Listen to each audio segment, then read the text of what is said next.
Ano siya akong pritohon. Baron day mo diha. Kay nakapanabo. Ako sa ning butang nga ni kay para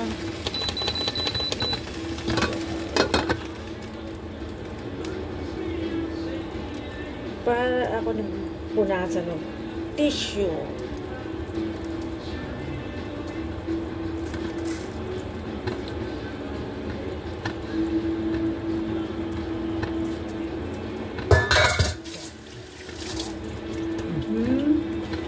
Ako ni siyang paubhon para inigprito dili siya basa na pa mao ni siya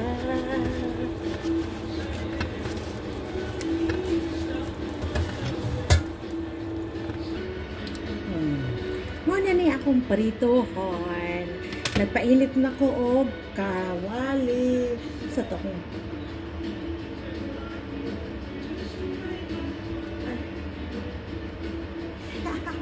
Kita mo sampot. Okay. Init na siya, mabutan na kog mantika.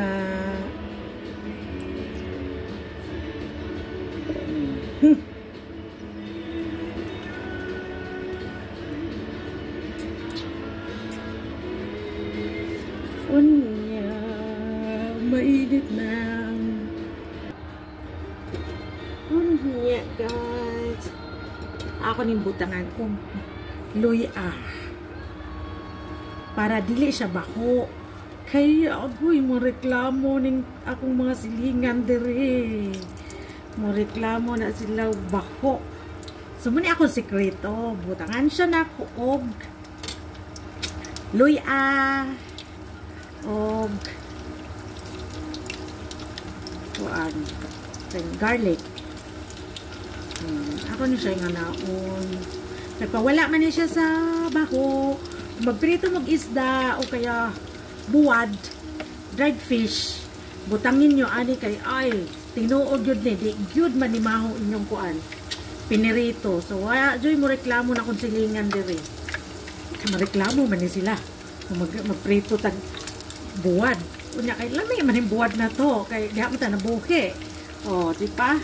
Mo man atong favorite sa bukid. Taon atong specialty buwad. Dried fish. Oh, man siya. Ako ni lunod kay init na ang mantika.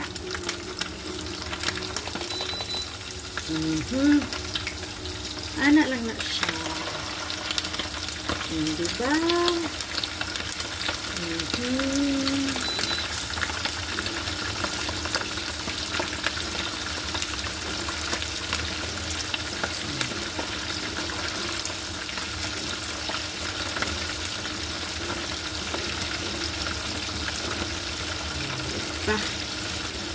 Unya na po nung uban. Yan na po prito. Mani akong secret. So mga besh. Diba? Ang kanarito.